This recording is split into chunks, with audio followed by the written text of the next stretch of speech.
Luzon, Visayas, Mindanao at buong mundo. Ngayon ay Miyerkules, October 16, 2024. Ako si Barbie Mulak at ito ang Balitang A to Z. 17 Chinese nationals arestado sa Pogo raid sa Tagaytay Resort. Illegal na operasyon, isinumbong ng Chinese worker na biktima ng torture. World Food Day, sinalubong ng protesta. Pilipinas, nangunguna sa Southeast Asia sa food insecurity o kakapusan sa pagkain. Malaking posibilidad na mag-attend siya kung kami mag-imbita. Senator De La Rosa, iimbitahan si ex-President Duterte sa Senate investigation sa war on drugs. 70 days bago ang Pasko. Mall hours sa Metro Manila ia-adjust para makabawas sa mabigat na trapiko. Sa balitang showbiz, Victoria's Secret Fashion Show muling nagbalik. Models, pasabog ang mga rampa. At Looms to the rescue. Bini, todo bigay pa rin sa performance sa kabila ng technical glitch sa Billboard event.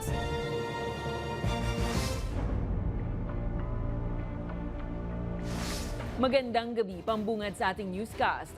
Timbog ang 17 Chinese nationals na sangkot umano sa iligal na Pogo matapos ang raid ng National Bureau of Investigation sa isang resort sa Tagaytay.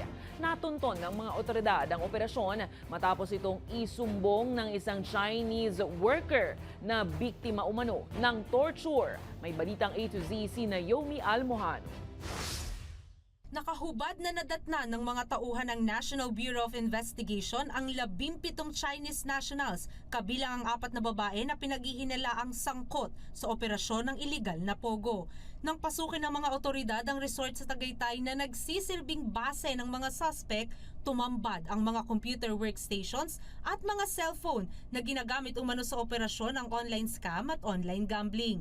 Ginagamit din ang mga ito sa pag-transfer umano ng pera sa crypto o digital currency. Nakatanggap ng tip ang NBI mula sa isang Chinese worker na biktima umano ng torture na nailigtas naman ng mga otoridad. Ang isa, bali na rescue. Pero actually, member din siya na gusto nang kumalas. Kaya ayun, binubugbog, kinukuryente na yun ang na-rescue. Ayon sa barangay, hindi nila alam na may nag-ooperate na Pogo roon at nasurpresa rin umano sila sa balitang may torture pang nagaganap sa kanilang barangay. Noong isang buwan lang, nagrenta ang mga suspect sa resort na may mahigpit na seguridad at hindi basta-basta nagpapapasok ng ibang taong hindi kasama sa kanilang grupo. Suspendido na ang operasyon ng resort habang nakahanda naman ng magsampa ng reklamo ang biktima. Para sa balitang A to Z, Naomi Almojano. Mga Chinese at foreign nationals sa minahan. Ganyan ang nakikita ng Department of Environment and Natural Resources. Matapos mahuli ng mga otoridad ang 11 Chinese national na sangkot naman sa isang illegal na operasyon ng minahan sa Paracale, Camarines Norte. Lampas din daw sa saklaw ng kanilang permit ang kanilang operasyon tulad ng sa Paracale. Ayon kay DNR Secretary Antonia Yulo Loizaga, may posibilidad ng presensya ng illegal na dayuhang manggagawa sa minahan sa Pilipinas. Hindi rin umano ito ang unang beses na nakakita ng mga dayuhang iligal na nagmimina dito sa Pilipinas. Noong nakaraang taon, nahuli rin ng mga otoridad ang mga dayuhan sa isang iligal na minahan sa upland areas ng Cagayan de Oro at Iligan. I believe presence of foreigners is a very great possibility. Yes, as you know, I think it was last year, we also apprehended, together with authorities, an operation in the border of, I think it was Cagayan de Oro and Iligan, in the upland areas that had foreign workers also conducting, illegal activities. Yeah.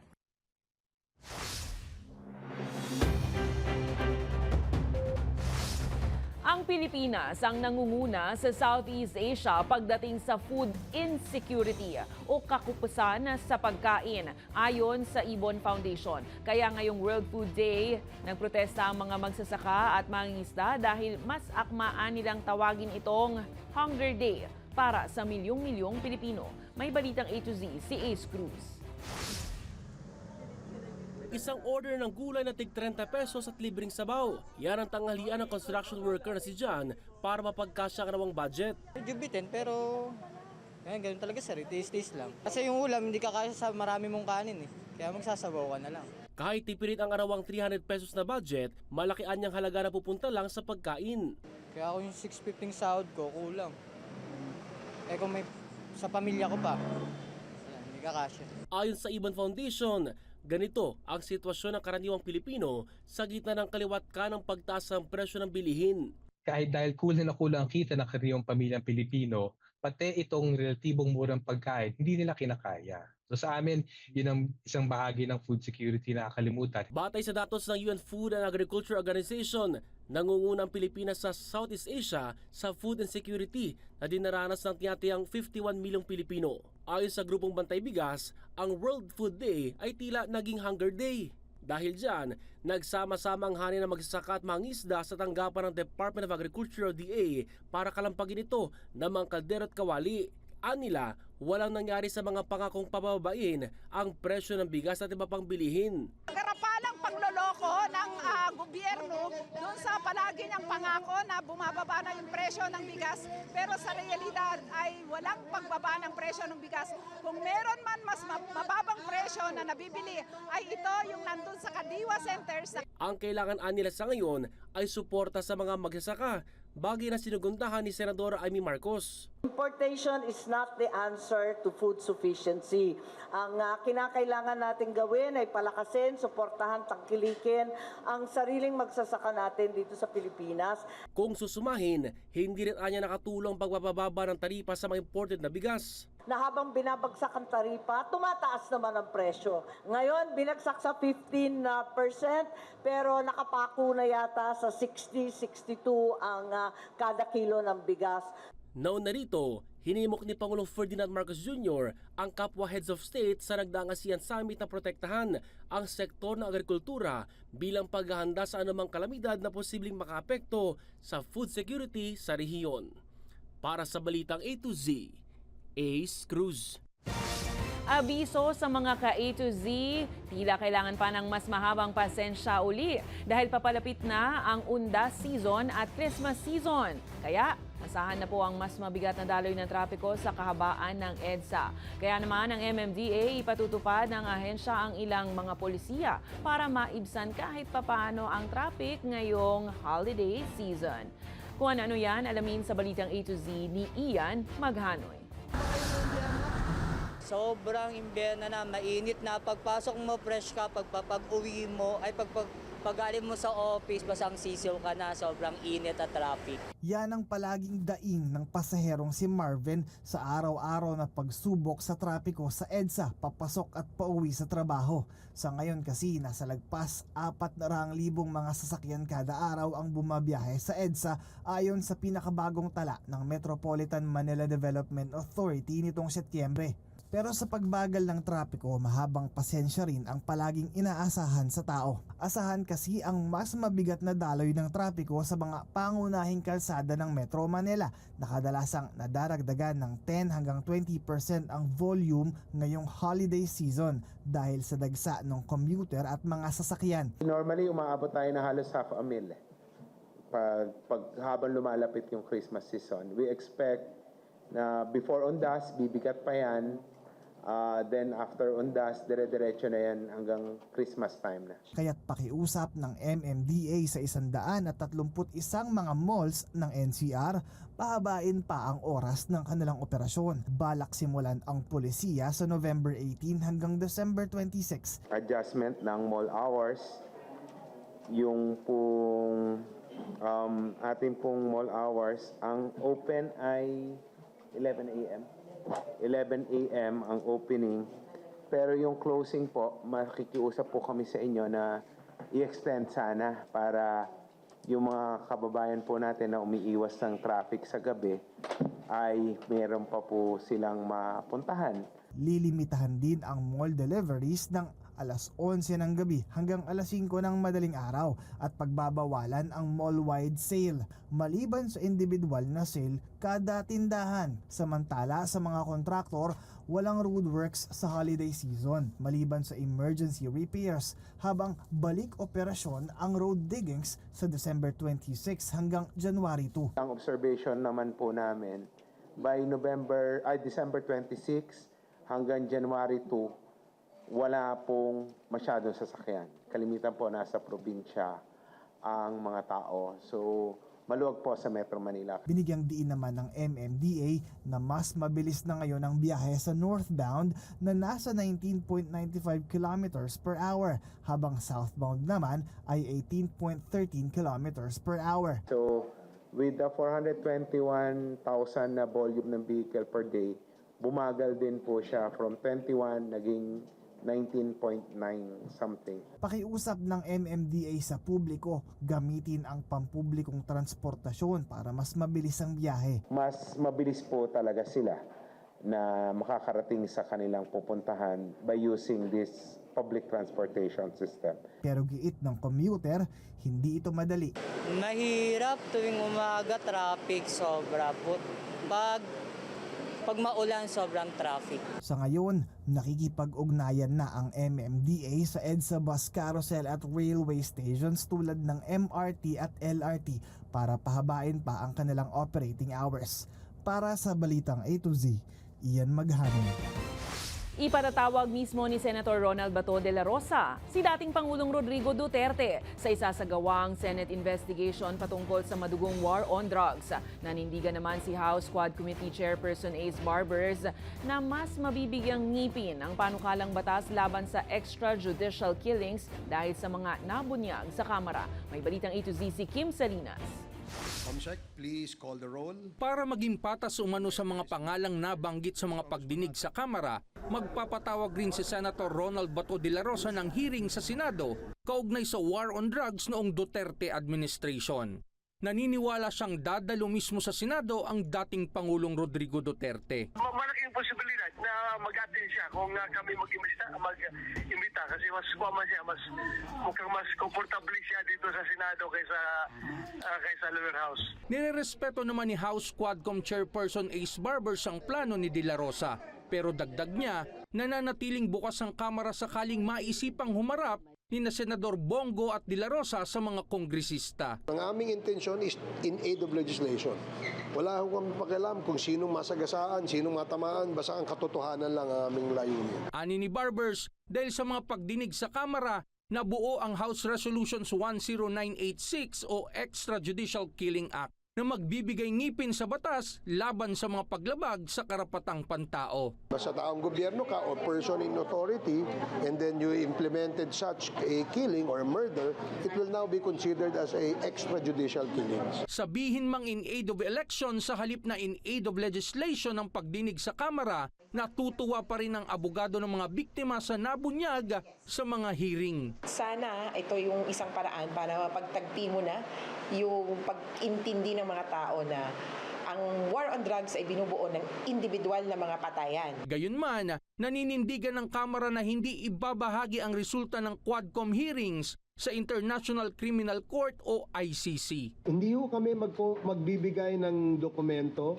o ng transcript na ginawa ng Quadcom in relation to the extrajudicial killings para magamit ng ICC because, again, we're not members of the ICC. And following the statement of the President, we will stick to that. We, of course, disagree with that position. Ang ICC ay isang pagkakataon o isang pagpapakita ng goodwill natin at pagtangkilik sa lagi din ang sinasabi nyo, rule of law. Bagay na ikinalulungkot ng panig ng mga biktima ng extrajudicial killings kasabay ng panawagang bumalik na ang Pilipinas sa pagiging miyembro ng ICC.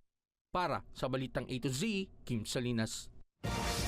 Sa kaugnay na balita, suportado ng Malacanang ang plano ng Philippine National Police na muling buksan ng investigasyon sa mga high-profile killings noong war on drugs ng Duterte administration.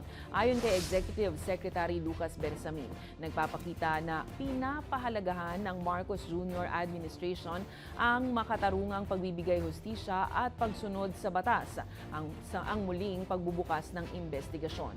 Ang hakbang daw ng PNP ay kasunod ng mga revelasyon ni dating PCSO Chairperson Regina Garma sa House Quad Committee kaugnay ng drug war ni dating Pangulong Duterte.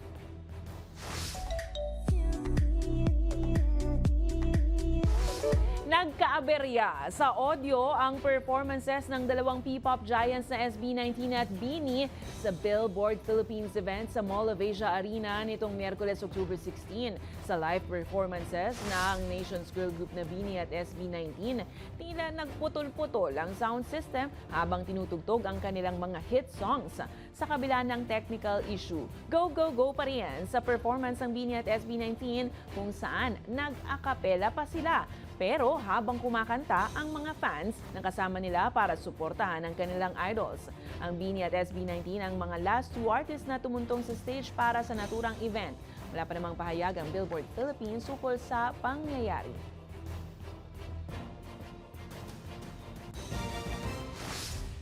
Susunod, 100,000 pandesal. Ipinamahagi ng isang bakery sa Quezon City kasabay ng World Pandesal Day. At ano ba talaga presyo ng bagong Senate building? Lumobo muli, mga senador, may panawagan sa issue. Abangan ang kumpletong ulat sa pagbabalik ng Balitang A to Z.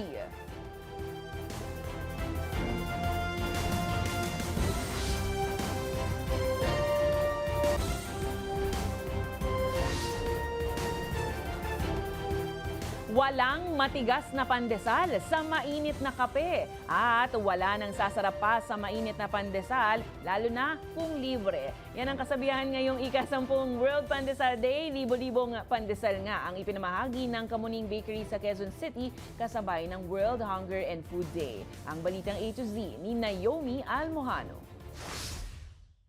Isinasawsaw sa kape, pinapalamanan o kinakain lang ng simple. Ilan lang ito sa paraan ng mga Pinoy para ma-enjoy ang pambansang tinapay na pandesal. Galing ito sa salitang Espanyol na pandesal na ang ibig sabihin ay bread of salt. Isa ito sa mga paboritong almusal ng mga Pilipino dahil siksik sa lasa, lambot at alat gawa rin sa harina at asin. Kaya para kay Nanay Beng, hindi kumpleto ang umaga niya ng walang pandesal sa hapag, kapartner pa ang peanut butter. Habang si Tatay Joseph naman, bibili ng pandesal hanggat may pambili. Araw-araw kami talaga bumibili ng pandesal. Alas 5 pa lang, alas 4. Kumusa po yan sa pantawid gutom ng mga Pilipino. Dahil marami po talaga tayong mga mahihirap. Bagaman tumaas na ang presyo ng pandesal sa 4 to 5 pesos bawat piraso mula sa dating 1 to 3 pesos, patuloy pa rin itong tinatangkilik ng masa bilang abot kayang almusal bago pumasok sa trabaho. Depende siguro sa antas ng pamumuhay ng tao, kaya nakakaano yung ibang tao na makabili ng pandesal. Pero okay naman sa mga mahirap kasi nakakaano rin sa nakaka-survive. Ipinagdiriwang ngayong Miyerkules ang ika-10 World Pandesal Day sa Pilipinas kung saan nasa 100,000 libreng pandesal ang pinamigay ng Kamuning Bakery, ang pinakamatandang panaderya sa Quezon City. Bahagi ito ng layuning palakasin pa ang tinapay at baking industry sa Pilipinas kagaya ng sa France na kilala naman sa kanilang baguette. May mga kasamang palaman at iba pang ayudang natanggap ang mga residente at estudyanteng nakaabang at nakapila na mula pa alas 7 ng umaga. Present din sa selebrasyon sina dating Senator Ping Lacson at Senator Amy Marcos na namahagi rin ng Nutriban at laruan para sa mga urban poor families. Magsumigasig tayo, mag-isip tayo ng iba't ibang solusyon at tulungan natin ang napakaraming Pilipinong nagugutom. Isang panawagan ang taunang World Pandesal Day para sa matibay na hakbang laban sa kagutuman at masiguro ang food security sa Pilipinas.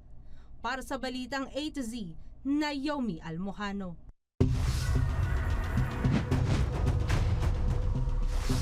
Muli na namang tumaas ang presyo ng bagong Senate building. Kung kaya't nananawagan si Senator Aspirant Ping Lacson kay Senator Alan Peter Cayetano na magsagawa ng consultation para tugunan ang issue. Ito'y matapos ng i-anunsyo ni Cayetano noong October 10 na siyang namumuno ng Senate Committee on Accounts na umabot na sa 33 billion pesos ang kabuang halaga ng proyekto kasama ang muebles at lupa. Higit na mas mataas sa dating 23 billion pesos noong Hunyo. Ikinagulat din ito ni Lacson at sinabing noong termino niya bilang senador, nasa 8.9 billion pesos lang ang pondo para sa naturang Senate building. Pag may dumadalaw sa amin mga exchange visits ng mga parliamentarians from all over the world, parang nakakahiya na yung ating parliament o yung ating Senate building, ganun ang itsura na nga, pagkatapos, lazy pa. It's about time, naisip namin noon, na talaga magpatayo na ng sariling building.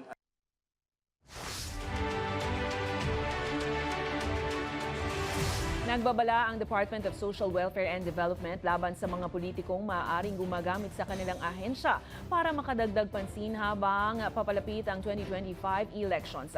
Ayon kay Social Welfare Undersecretary Edu Punay, kailangang maging mapanuri ang publiko sa mga tumatakbong politiko dahil may mga gumagamit umano ng mga ahensya ng gobyerno para sa sariling kampanya. Ito'y matapos umano'y magreklamo ang Office of the Vice President na may mga inirekomendang benepisaryo ang na-reject sa ilang opisina ng DSWD. Anya, walang utos mula sa Malacanang o mula kay Secretary Rex Gatchalian na mamigay ng selective aid. Lahat ng benepisaryo ay dapat sumailalim sa masusing screening at interview ayon sa auditing rules. Nilinaw naman ni Punay na walang kailangang i-endorso mula sa anumang politiko para makakuha ng serbisyo at benepisyo. Tayo po ay maging mapanuri dahil minsan ay ginagamit ang mga ahensya ng pamahalaan sa kanilang kampanya. Hindi po totoo na ang DSWD ay namumulitika o nagpapagamit sa mga politiko sa aming mga programa. Sa aming pagbabalik, ilang Hollywood stars bidang rumampas sa 2024 Victoria's Secret Fashion Show. Miss Universe 2015 Pia Wurtzbach invited para masaksihan ang show ng live. At 70 days bago ang Pasko, isang mall sa Quezon City, pinailawan na ang kanilang giant Christmas tree. Manatiling nakatutok, kayo ay nanonood ng Balitang A to Z.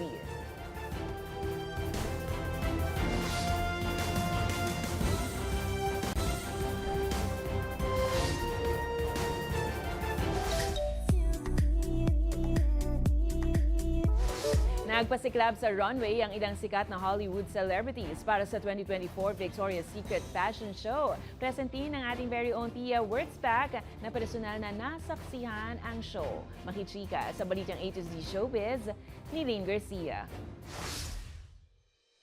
Slay na slay ang mga modelo at Hollywood celebrities sa runway ng 2024 Victoria's Secret Fashion Show sa New York City.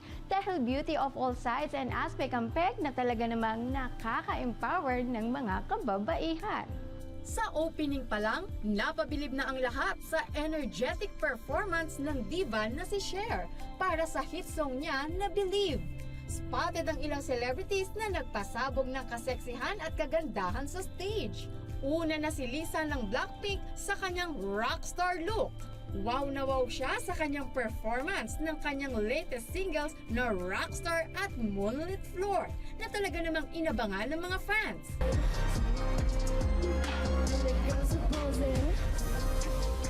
Si Gigi Hadid naman, tila anghel na bumaba sa langit.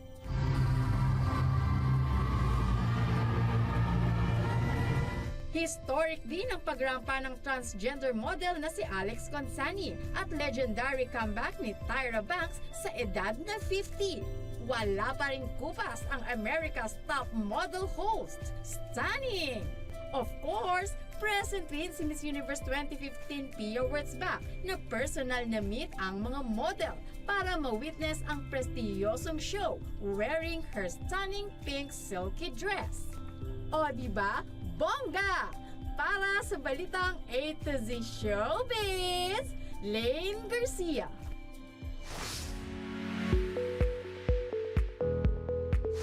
Mga ka-A to Z, feel nyo na ba ang Pasko? Pwes, nauna na ang isang mall sa Quezon City para sindihan at simulang pailawan ang kanilang giant Christmas tree. Magarbo ang Elfdale-themed lighting ceremony na bumida sa kulay at maningning na palamuti. Agaw pansin din ang mga higanteng parol, cute na Santa Claus, elves at mala Wonderland na LED cave. Present sa event, sina Quezon City Mayor Joy Belmonte, actor, politician na si Arjo Atayde at iba pa. Pero mas pinasaya pa ang gabi ng simulan ang pangangaroling at pangaharana ng tinaguriang King of Philippine Christmas Carols na si Jose Marichan. Habang spotted din ang mga nagagandahang Miss Universe 2024 queens na sina Alexi Brooks, Tara Valencia at Cyril Payumo. Inaanyahan ng lahat na bisitahin ang napakagandang Christmas decor sa lahat ng super malls nationwide. So I'd like to invite everyone to visit any of the 87 malls nationwide. We will be launching our Christmas trees between now until the end of the month. And from then on, there will be a lot of surprises, from giant trees to food bazaars to choirs to fireworks and everything you can think of, particularly that is enjoyable for the family, for those who are single, for the young, for the old, for everyone. Kung kayo ay may kwentong kakaiba, mga kwento ng pag-ibig o storya ng inspirasyon at pag-asa, maaari nyo itong ibahagi. Sumali sa ating Facebook group na Balitang A to Z. Panoorin ang replay ng ating programa. At sundan ang ating social media pages, hanapin ang Balitang A to Z. Ang ating pabaong quote of the night ay mula sa ika-32 Pangulo ng Amerika na si Franklin D. Roosevelt. Sabi niya, ang tunay na pagsubok ng ating kaunlaran ay hindi kung papaano madaragdagan pa ang kasaganahan ng mga mayayaman, kundi kung papaano natin natutugunan ang pangangailangan ng mga kapuspalad sa lipunan. At yan ang mga balita at impormasyon, mga kwentong may dalang inspirasyon na tinutukan ng Balitang A to Z. Halos 2 buwan pa bago ang Pasko dahil mayroon na lang tayong 70 days bago ang masayang pagdiriwang. Ako po si Barbie Mulak, maging maalam, makialam. Magandang gabi sa'yo, Pilipinas!